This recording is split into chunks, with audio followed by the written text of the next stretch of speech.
Hi and welcome to Watch the Time and my initial review of the Seiko SNK807.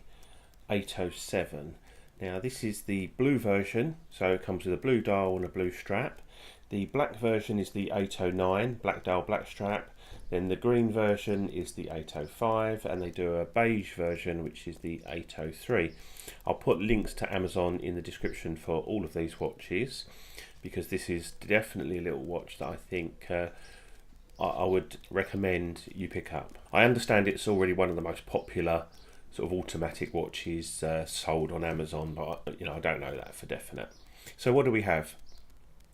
We've got a little Seiko automatic 21 dual movement. It's the 7S26C movement, which again I'll talk about that later. But what I'll do is I'll first go over dimensions, because that's the most important thing I think about this watch is its dimensions. It is a small watch, so if you want a small watch, or if you've got a slender wrist, or if you're a lady and you want a small sort of field style watch, I think this is an absolutely great buy.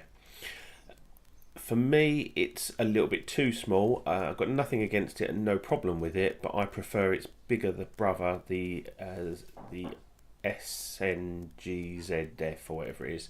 But I'll do a review of that. That will be coming up after this one, and then I'll do a comparison between the two as well. So dimensions first. So this is a 37mm case, so nice and small. We've got an 18mm lug width, so plenty of choices for strap, which you will need because this is awful, and again I'll touch on that a bit more later. It's 11mm thick with a 42mm lug to lug. We've also got just 30 meters of water resistance, so not really designed for swimming, this one, just for general sort of resistance to splashing and washing your hands in the sink, that kind of thing. You might be able to dunk it in water, you might get away with it, you might not. If you see my Citizen ProMaster Diver video, I talk about water resistance in that video as well. This is a great entry-level automatic. It's great for youngsters. As I said, if you want a watch with a slender wrist, it's a great everyday watch. Field watches generally make good everyday watches because they're generally thin, lightweight, fairly basic in their design. This has got a nice face for teaching someone to tell the time. You've got the inner 1 to 12 and then the minute track around the outside, all nice and clear.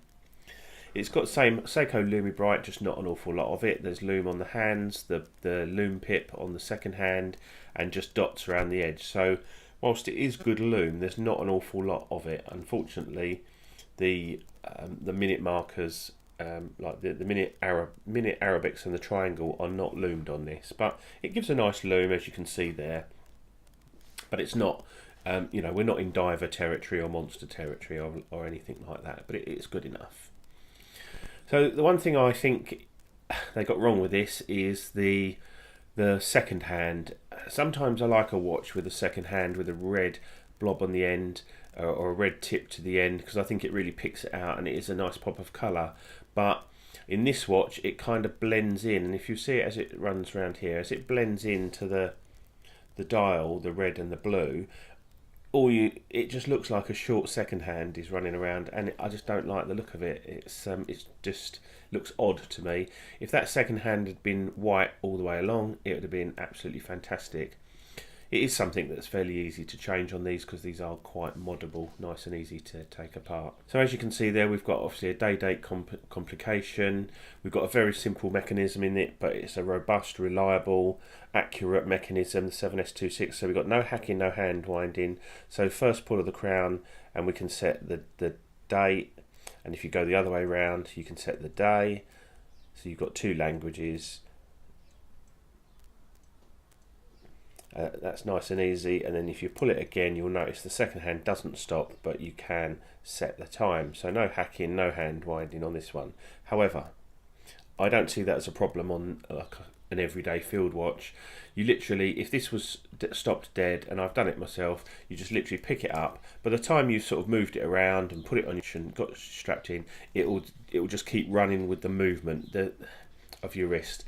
The movement in this watch is designed to be very sensitive to movement, and so winds really easily, so you should never have a problem with it. if you're worried about it and you're not going to be very active for, you know, after you've put the watch on, then just give it a few shakes like that. You don't have to do it for very long, and that will run for enough time to then just general motion of you moving around will keep it going, no problems at all. This one's running fairly accurately. It's within 10 seconds a day, which is absolutely fine. That's well within sort of specs, no problems with it at all. I think it's actually running at about -6 seconds, so really pleased with that. You've got a display case back, which is, you know, there's nothing fancy about the mechanism in this, but bearing in mind it's possibly somebody's first automatic watch or an entry-level watch or a watch for a youngster, I think it's great to be able to see the rotor there and the movement spinning away and moving away. So I think the display case back is actually a good idea, even though, you know, it's not the prettiest. I mean, if you get this up this way round, there's not a great deal to see, to be honest, but you can see all the details there of the movement and on the back of the case. Made in Malaysia, water resistant, stainless steel, etc. all on there. So the strap that comes with it and with all of these is it's kind of horrible, really. It's a bit rough and a bit scratchy. The buckle and the keepers is all really nice. You've got obviously a bead blasted case, which is nice and smooth to the touch, and that sort of flows into the buckle and keepers.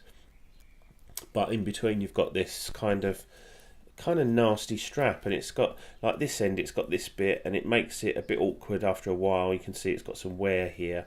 After a while it's actually difficult to put on and get through the keepers because it's just a bit naff. But for a watch at this price point, and you know, I think they should have put something better on, but Seiko often do this.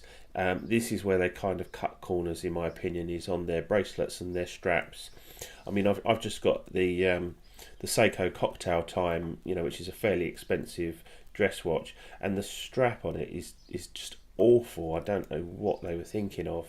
It's just like they've got a parts bin of crap, and they just sort of, oh, that'll do. That's a field watch. We'll just sling this crappy thing on. The plus side is for about 10 quid you can put a really nice, comfortable, much higher quality strap on it. You don't have to spend a lot of money, you've just got to buy the right strap. But I say no more than £10 you get a really nice strap on this watch. So I'm just going to pop it on the wrist. So there it is on my just over 7-inch wrist. I haven't got a problem with the size of it. I just like a slightly bigger watch. To me, there's no benefit in me having this one because I like the bigger brother of it. Is just better all round, and for me it suits better. But I've got no problem with it. My wrist is just over 7 inches, as I say, and it's absolutely fine. It looks fine. No issues with it on the wrist. It's small, it's lightweight. It's one of those watches you put on, and if you get it on a decent strap, as opposed to this scratcherable thing, you wouldn't know it was there. It kind of just blends in.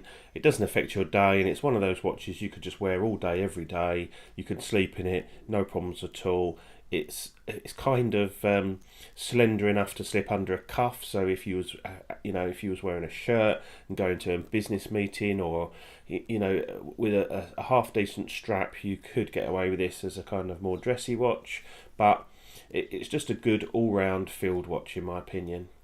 And yeah, I absolutely love it. It's not a watch I'm going to keep because of the size. It is just, for me, it's just a little bit too small, and I would never wear it because I've got other watches that I would pick up and wear instead of this. If it was like my only blue watch, maybe, but for me, it's not a watch I'm going to keep, but it is definitely a watch that I will recommend. So there you have my review of the Seiko SNK807 5 or 3, depending on which colour you want. As I say, there'll be links in the description. Currently the prices are a bit all over the place for these. The blue and the black seems to be quite expensive, and the beige and the green seem to be quite cheap. Price, as I was saying, is between, I've seen these from between £65 and £165. So what I would do is hunt around. I'll try and find the best deals I can on Amazon, and I'll put links in the description. But go into those links, have a little look, and then have a little search around for yourself, see what you can find and pick up. And but as I say, for a slender wrist, for a lady, for a youngster, for someone who just wants a nice, affordable, everyday automatic. I think this is a great buy. However, if you've got a slightly bigger wrist, then stay tuned and subscribe for the next video, which is this watch's bigger brother, which in my opinion is better in virtually every way, unless of course you want the small size. So this has been Watch the Time. Like, subscribe, comment, and I'll see you in the next one. Cheers, bye.